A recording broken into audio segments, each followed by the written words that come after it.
Dear children, cheerful welcome to 7th Standard Social Science, Term 2, Civics, Unit 1, State Government.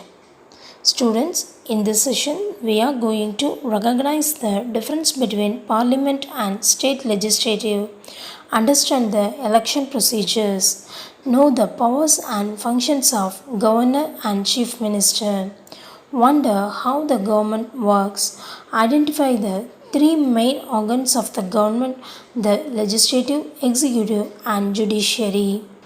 Good morning, my dear students. Good morning, teacher, sir. All are present today? Very good. Coming Monday, we have a function in our school. All should be present on that day without fail. ஒரு நாள் கிளாஸில் teacher வந்தோடனே பசங்கள்லாம் good morning wish பண்ணுறாங்க. சாரும் attendance எடுத்து முடித்தோடனையும் என்ன சொல்கிறாரு, கம்மிங் மண்டே நம்ம ஸ்கூலில் ஒரு ஃபங்க்ஷன் இருக்குது, எல்லோரும் லீவ் போடாமல் வந்துடணும் அப்படின்னு சொல்கிறார். Do we have any cultural program? Yes, we are going to open the new building of our school. Yeah, we are going to a new classroom. Who will be the chief guest? We have invited our MLA as the chief guest for the opening ceremony. MLA? I have heard, but I don't know who is he. இப்போ உடனே யோகிதான்ற student என்ன கேட்குறா, ஏதாவது cultural program இருக்கா sir அப்படின்னு கேட்குறா. உடனே அதுக்கு டீச்சர் என்ன சொல்கிறாங்க, ஆமாம், நம்ம ஸ்கூலில் நியூவாக ஒரு பில்டிங் கட்டியிருக்கோம் இல்லையா, அதை ஓப்பன் பண்ண போகிறோம். அந்த ஓப்பன் பண்ண யார் சீஃப் கெஸ்ட்டாக வராங்க அப்படின்னு முத்து கேட்குறான். அப்போ சார் என்ன சொல்கிறாரு, நம்ம ஒரு எம்எல்ஏவை சீஃப் கெஸ்ட்டாக இன்வைட் பண்ணியிருக்கிறோம் அப்படின்னு சொல்லியிருக்கார். உடனே ரஹீம் என்ன சொல்கிறான், எம்எல்ஏவா நான் கேள்விப்பட்டிருக்கேன், ஆனால் அவரை பற்றி யாருன்னு எனக்கு தெரியாது அப்படின்னு சொல்கிறான். MLAs are representatives of the people. He is one among us. He is the member of Legislative Assembly. இப்போ சார் என்ன சொல்கிறாரு, எம்எல்ஏன்றவங்க மக்களுடைய பிரதிநிதி, அவங்களும் நம்மளில் ஒருத்தர் தான், அவங்க சட்டமன்றத்தினுடைய ஒரு உறுப்பினர் அப்படின்னு சொல்கிறாரு. What is legislative assembly? Will you explain in detail? Legislative அசம்பிளினா என்ன, கொஞ்சம் அதை பற்றி சொல்கிறீங்களா அப்படின்னு கேட்குறான். Sure. What is that building? Where is it? It looks like a four. இப்போ உன்னை டீச்சர் என்ன சொல்கிறாரு, கண்டிப்பாக நான் லெஜிஸ்லேட்டிவ் அசம்பிளினா என்னன்னு சொல்கிறேன் அப்படின்னு சொல்லிட்டு ஒரு பிக்சர் காட்டுறார். அந்த பிக்சரை பார்த்தோன்னே மீனா என்ன சொல்கிறா, இது என்ன பில்டிங், இது எங்கே இருக்குது, இது பெரிய கோட்டை மாதிரி இருக்கே அப்படின்னு சொல்கிறார். Yes, you are correct. It is a fort in Chennai, first English fortress in India. The fort currently houses the Tamil Nadu Legislative Assembly and Secretariat of Tamil Nadu. இப்போ சார் என்ன சொல்கிறாரு, நீ சொன்னது ரொம்ப கரெக்டு, இது சென்னையில் இந்த கோட்டை இருக்குது. முதலாக ஆங்கிலேயர்கள் கட்டிய கோட்டை இது தான். இந்த கோட்டையில் தான் இன்றைக்கி நம்மளுடைய தமிழ்நாட்டினுடைய சட்டமன்றமும் நடைபெற்றுருக்கு அப்படின்னு சொல்கிறாங்க. Legislative Assembly has the lower house where all the MLAs meet to discuss various matters related to the welfare of the state. சட்டமன்றம்னா என்னென்னா, அங்கே தான் எல்லா எம்எல்ஏகளும் கூடி பலவிதப்பட்ட விஷயங்களை பற்றியும் மக்களுடைய நலனுக்காக பேசி முடிவெடுக்கக்கூடிய இடம் அப்படின்னு. Who will be there in that legislative assembly? இப்போ கையில் என்ன கேட்குறா, யாரெல்லாம் அந்த சட்டமன்றத்தில் இருப்பாங்க அப்படின்னு கேட்குறா. Listen, India has separate system of administration for the union, states and union territories. Do you know how many states and union territories are there in India? இப்போ உடனே சார் என்ன சொல்கிறாரு, கவனிங்க, அட்மினிஸ்ட்ரேஷன் அதாவது யூனியன் பிரதேசங்களுக்கும் ஸ்டேட்ஸுக்கும் யூனியன் டெரிட்டோரிஸுக்கும் அட்மினிஸ்ட்ரேட் பண்ணுறதுக்காக ஒரு செப்பரேட்டான தனித்தனியான ஒரு ஒழுங்குமுறை சிஸ்டம் இருக்குது. நம்ம நாட்டில் எவ்வளோ ஸ்டேட் இருக்குது, எவ்வளோ யூனியன் டெரிட்டோரிஸ் இருக்குது இந்தியாவில்னு தெரியுமான்னு கேட்குறாரு. Shall I tell? 29 states and 7 union territories including our capital territory Delhi. Am I right, teacher?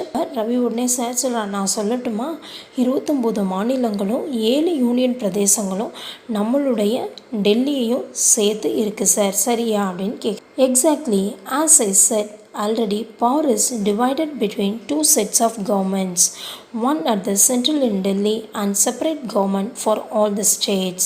This is called a federal system. India is a parliamentary democratic republic where the President of India is the head of Indian Union and the Prime Minister and all the ministers are responsible for smooth running of the government. This is called central government. ரொம்ப சரி. நான் முன்னாடி சொன்னது போல இந்திய நாடு 2 வகையான அரசாங்கங்களை கொண்டிருக்கு. ஒன்று புதுடில்லியை தலைமையிடமாக கொண்டு செயல்படக்கூடிய மத்திய அரசு, மற்றொன்று அந்தந்த மாநில அரசுகள். மத்திய அரசு மாநில அரசுகளுக்கிடையே அதிகாரம் பகிர்ந்தளிக்கப்பட்டு செயல்படுறதான் கூட்டாட்சி முறை அப்படின்னு சொல்கிறோம். நம்ம இந்திய நாடு நாடாளுமன்ற மக்களாட்சி அமைப்பை கொண்டிருக்கு. அரசாங்கம் நல்ல முறையில் நடைபெறதுக்கு இந்திய குடியரசுத் தலைவரும் இந்தியாவினுடைய பிரதம மந்திரியும் அந்தந்த மாநில ஆளுநர் மற்றும் முதலமைச்சர்களும் பொறுப்போட செயல்படுறாங்க. இத்தகைய அமைப்பு முறையை தான் மத்திய அரசாங்கம் அப்படின்னு சொல்கிறோம். Do we have a separate government for states? அப்படின்னா மாநிலங்களுக்குன்னு தனி அரசாங்கம் இருக்குதான்னு நிலா கேட்குறா. Yes, all the states and union territories have separate governments to run its own administration.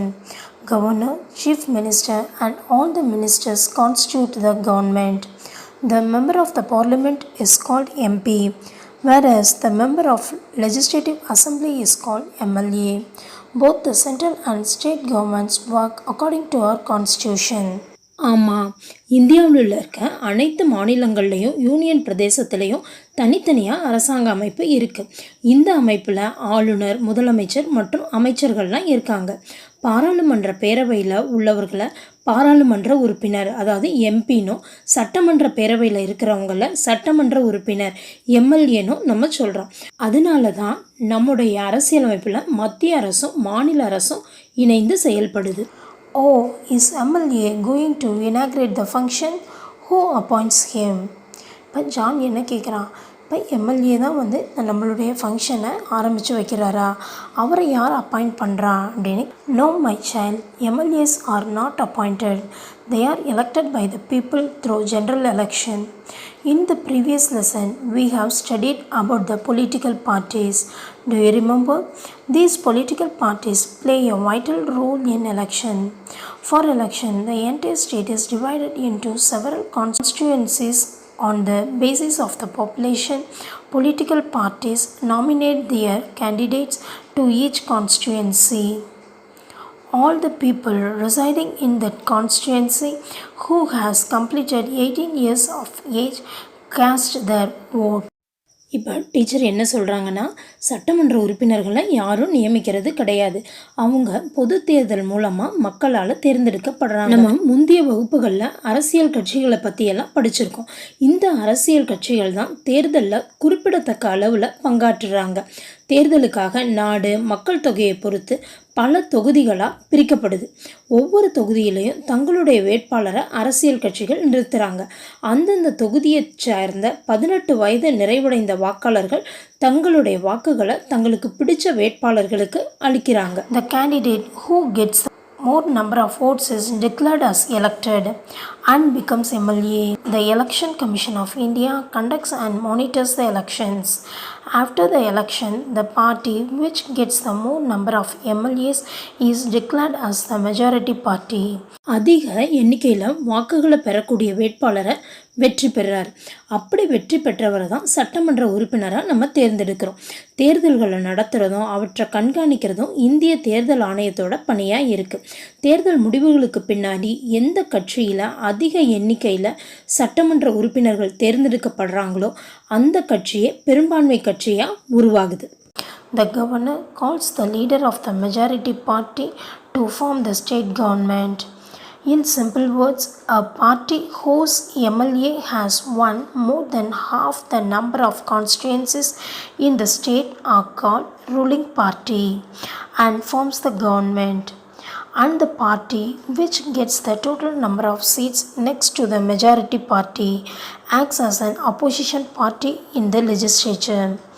But all the MLAs of other political parties who do not become to the ruling party are called opposition party.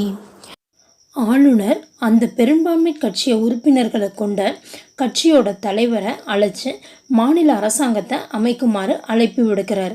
பாதிக்கு மேலே உள்ள தொகுதிகளில் அதிக எண்ணிக்கையில் வெற்றி பெறக்கூடிய சட்டமன்ற உறுப்பினர்களை கொண்ட பெரும்பான்மை கட்சியே மாநிலத்தில் ஆளும் கட்சியாக உருவாகுது. பெரும்பான்மை கட்சிக்கு அடுத்த நிலையில் எந்த கட்சியில் அதிக உறுப்பினர்கள் இருக்கிறாங்களோ அவங்கள கொண்டு சட்டமன்றத்தோட பிரதான எதிர்க்கட்சி உருவாகுது. ஆளுங்கட்சியை சேராத வேறு பல கட்சிகளை சார்ந்த சட்டமன்ற உறுப்பினர்களும் எதிர்க்கட்சியினர் அப்படின்னு அழைக்கப்படுறாங்க. It's very interesting to hear who are all included in the state government. இப்போ ஷன்வி என்ன சொல்கிறா, இதை கேட்கவே ரொம்ப இன்ட்ரெஸ்டாக இருக்குது. யாரெல்லாம் ஸ்டேட் கவர்மெண்ட்டில் சேர்த்துக்கப்படுறாங்க அப்படின்னு கேட்குறேன். The Chief Minister, Council of Ministers. The Governor is appointed by the President of India for the term of 5 years. The leader of the majority party is appointed as the Chief Minister by the Governor. The Chief Minister, in consultation with the Governor, constitutes the cabinet, which includes members of his party as ministers. The term of the office is 5 years. ஆளுநர், முதலமைச்சர், அமைச்சர்கள் ஆகியோர்லாம் இருக்கிறாங்க. இந்திய குடியரசுத் தலைவர் 5 ஆண்டுகளுக்கு ஒரு முறை ஆளுநரை நியமிக்கிறாரு. அந்த ஆளுநர் பெரும்பான்மை உறுப்பினர்களை கொண்ட ஆளுங்கட்சியினுடைய தலைவரை முதலமைச்சராக நியமிப்பார். ஆளுநரோட முதலமைச்சர் ஆலோசித்து தன்னுடைய கட்சியினுடைய உறுப்பினர்களை கொண்டு அமைச்சரவையை, அதாவது மந்திரி சபையை உருவாக்குவார். அந்த அமைச்சரவை மாநிலத்தோட 5 ஆண்டுகள் ஆட்சி புரியும். Teacher, shall I become the governor or chief minister? இப்போ லயா என்ன கேட்குறா, நான் ஆளுநராகவும் முதலமைச்சராகவும் வர முடியுமா அப்படின்னு கேட்குறா. Why not, my child? That's very simple. To become a governor, you should be the citizen of India and should have completed 35 years of age and should have sound mind and should not hold any public office of profit. To become a chief minister, you should have completed 25 years of age and should be an MLA, or in case of an MLC, should have completed 30 years of age. ஏன் முடியாது? நீங்களும் வரலாம். ஆளுநராக வர விரும்பினா முதல்ல நீங்கள் இந்திய குடிமகளாக இருக்கணும். 35 வயது நிறைவடைந்தவராக இருக்கணும். வாழ்க்கையில் சிறந்த நிலையில் இருக்கணும். இது மட்டும் இல்லை, எவ்வித வருவாய் தரும் எந்த ஒரு அரசு பதவியிலையும் இருக்கக்கூடாது. முதலமைச்சராக ஆகணும்னு விரும்புனீங்கன்னா 25 பூர்த்தி அடைஞ்சவங்களாக இருக்கணும். சட்டமன்ற உறுப்பினராக இருக்கணும். ஒருவேளை சட்ட மேலவை உறுப்பினராக ஆகணும்னு விரும்பினா 30 வயது நிறைவடைந்திருக்கணும். Who is an MLC? I never heard. இப்போ ஆரியா என்ன கேட்குறான், எம்எல்சினா என்ன, இதை பற்றி நான் கேள்விப்பட்டதே இல்லை அப்படின்னு சொல்கிறேன். Usually a state legislator has 2 houses, upper house and lower house. This is called bicameral legislature. Upper house is called legislative council. The members are called MLCs and they are not elected directly by the people. The lower house is called legislative assembly. The members are called MLAs. As I said earlier, they are directly elected by the people. In India, some of the states have 2 houses in their state legislature. But in Tamil Nadu, we have lower house only. This is called unicameral legislature. மாநில சட்டமன்றத்தில் சட்டசபையில் வழக்கமாக 2 அவைகள் இடம்பெற்றிருக்கும். ஒன்று மேலவை, இன்னொன்று கீழவை. இதனை ஈரவை சட்டமன்றம், சட்டசபை அப்படின்னு நம்ம சொல்கிறோம். சட்டமன்ற மேலவை அப்படிங்கிறது சட்டமன்ற சபை. இதோட உறுப்பினர்கள் சட்ட மேலவை உறுப்பினர்கள் அப்படின்னு சொல்லப்படுறாங்க. இவங்க மக்களால் நேரடியாக தேர்ந்தெடுக்கப்படுறது கிடையாது. கீழவை அப்படின்றது சட்டமன்ற சபை. இதனுடைய உறுப்பினர்கள் சட்டமன்ற உறுப்பினர்கள் மக்களால் நேரடியாக தேர்ந்தெடுக்கப்படுறாங்க. இந்தியாவில் இருக்க சில மாநில சட்டமன்றங்களில் மேலவை, கீழவை அப்படி ஈரவை அமைப்பு இருக்குது. ஆனால் நம்ம தமிழ்நாட்டில் கீழவை மட்டும்தான் இருக்குது. இதனை ஓரவை சட்டமன்றம் அப்படின்னு சொல்கிறோம். Can you please tell me the powers and functions of Governor and Chief Minister? Sure, the Governor is an integral part of state legislature. Governor is the head of the state executive and he has enormous powers. All the administration is carried on in his name. He is the chancellor of government universities in the state. All bills become law only after his assent. He appoints important officials of the state government such as Advocate General, Chairman and members of the State Public Service Commission, State Election Commissioner, Vice Chancellors of State Universities, etc. Teacher என்ன சொல்கிறாரு, மாநில சட்டமன்றத்தோட ஒருங்கிணைந்த ஒரு பகுதியாக ஆளுநர் செயல்படுறாரு. இவர் மாநில நிர்வாகத்துறையோட தலைவராகவும் மகத்தான அதிகாரங்களை உடையவராகவும் இருக்கிறார். மாநில அரசாங்கத்தினுடைய அனைத்து நிர்வாகத்துறை நடவடிக்கைகளும் ஆளுநரின் பெயரால் தான் நடைபெறுது. மாநிலத்தில் உள்ள அரசு பல்கலைக்கழகங்களுடைய வேந்தராகவும் இவர் இருக்கிறார். மாநில சட்டத்துறையால் இயற்றப்படுகிற அனைத்து சட்ட முன் வரைவுகளும் இவருடைய ஒப்புதலுக்கு பின்னாடி தான் சட்டமாகுது. மாநில தலைமை வழக்கறிஞர், மாநில பணியாளர் தேர்வாணையத்துடைய தலைவர், உறுப்பினர்கள், மாநில தலைமை தேர்தல் ஆணையர், அரசு பல்கலைக்கழகங்களினுடைய துணைவேந்தர்கள் போன்றவங்களையும் ஆளுநர் தான் நியமிக்கிறார். The chief minister is the real executive head of the state administration. He allocates the portfolios among the ministers. The council of ministers are collectively responsible to the state legislature. All the ministers work as a team under the chief minister. The chief minister formulates programs and policies for the welfare of the people of the state. The council of ministers is collectively responsible to the legislative assembly of the state. மாநில நிர்வாகத்துறையினுடைய உண்மையான தலைவராக முதலமைச்சர் செயல்படுறாரு. முதலமைச்சர் தன்னுடைய அமைச்சர்களுக்கு இலாக்காக்களை ஒதுக்கீடு செய்கிறார்.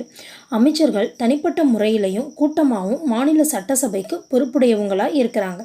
இவங்க அனைவரும் முதலமைச்சருடைய தலைமையின் கீழே ஒரு குழுவாக இணைந்து செயல்படுறாங்க. மக்களுடைய நலனுக்காக திட்டங்களையும் கொள்கைகளையும் முதலமைச்சர் வகுக்கிறார். The three main organs of government are the legislative, executive and judiciary.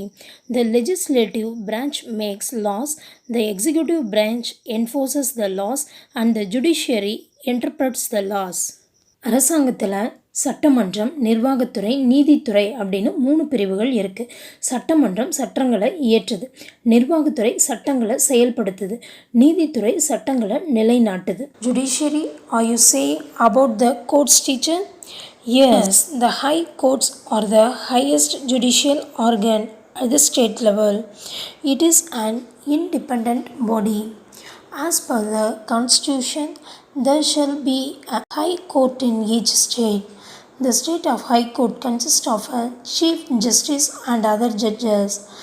The number of judges in the high court is not uniform and fixed. இப்போ நந்து என்ன கேட்குறான், நீதித்துறை அப்படின்னு சொல்கிறது நீதிமன்றங்களையா சொல்கிறீங்க அப்படின்னு கேட்குறான். உடனே டீச்சர் என்ன சொல்கிறாங்க, ஆமாம், மாநில அளவில் மிகப்பெரிய நீதித்துறை அமைப்பாக இருக்குது. உயர்நீதிமன்றம் இந்த அமைப்பு சுதந்திர தன்மையோடு செயல்படுது. இந்திய அரசியலமைப்போடப்படி ஒவ்வொரு மாநிலத்திலையும் ஒரு உயர்நீதிமன்றம் இருக்குது. மாநில உயர்நீதிமன்றத்தில் ஒரு தலைமை நீதிபதியும் மற்ற நீதிபதிகளும் இருக்கிறாங்க. உயர்நீதிமன்றத்தில் உள்ள நீதிபதிகளோட எண்ணிக்கை எல்லா மாநிலங்களையும் ஒரே மாதிரியாக இருக்கிறது கிடையாது. President appoints the chief justice and can hold the office until he completes the age of 62 years. Apart from High Court, there are district courts and tribunals. They ensure justice to the people without any bias. Apart from this, family courts are established to settle the disputes relating to marriage and family affairs. Lok Adalat also have been established by the Government of India to settle dispute through conciliation and compromise. குடியரசுத் தலைவரால் தலைமை நீதிபதி நியமிக்கப்படுறார். தலைமை நீதிபதி தனக்கு 62 வயது வரைக்கும் அந்த பதவியில் இருப்பார். உயர்நீதிமன்றத்தை தவிர மாவட்ட அளவில் நீதிமன்றங்களுக்கு தீர்ப்பாயங்களும் உள்ளன. அவை எந்தவித சார்புமின்றி மக்களுக்கு நீதி வழங்குறத உறுதி செய்து. இது மட்டுமல்ல, குடும்ப நல நீதிமன்றங்களும் இருக்குது. இவை திருமணம், குடும்பம் தொடர்பாக எழக்கூடிய சண்டை சச்சரவுகளை தீர்த்து வைக்கிறாங்க. This topic is very interesting to hear. Thank you very much, teacher. Thank you, children. A cultural program is being allotted to our class for the inaugural function. So let us think. We have to practice and perform well. இப்போ students என்ன சொல்கிறாங்க, இன்றைக்கி எங்களுடைய ஆர்வத்தை தூண்டக்கூடிய வகையில் பாடம் அமைஞ்சிருந்துச்சு. ரொம்ப தேங்க்ஸ் சார் அப்படின்னு சொல்கிறாங்க. உடனே சார் என்ன சொல்கிறாரு, நான் சொல்கிறதெல்லாம் கவனத்தோடு கேட்ட உங்களுக்கும் என்னோட நன்றியை தெரிவிச்சுக்கிறேன். வர திங்கள் அன்னைக்கு நடக்கக்கூடிய விழாவுக்கான ஆயத்த பணிகளை நம்ம தான் செய்யணும். ஸோ நம்ம எல்லாரும் என்ன செய்யலாம் அப்படின்றத பற்றி யோசிப்போம். நல்ல முறையில் ஏற்பாடுகளை செஞ்சு பாராட்டுகளை பெறுவோம் அப்படின்னு சொல்கிறார். ஸோ சில்ட்ரன், இந்த செஷனில் நம்ம என்ன படித்தோம்னா, சட்டமன்றத்துக்கும் பாராளுமன்றத்துக்கும் என்னென்ன வித்தியாசங்கள் இருக்குது, தேர்தல் நடைபெறக்கூடிய முறைகளை பற்றியும் தெரிஞ்சுக்கிட்டோம். ஆளுநர், முதலமைச்சர் அவங்களுடைய பணிகளையும் அதிகாரங்களை பற்றியும் தெரிஞ்சுக்கிட்டோம். அது மட்டும் இல்லாமல் அரசாங்கத்துடைய செயல்முறைகளையும் அரசினுடைய 3 இன்றியமையாத பிரிவுகளை பற்றியும் தெரிஞ்சுக்கிட்டோம். I hope you all understood the lesson. We will meet in next class with the new lesson. Till then, thank you children.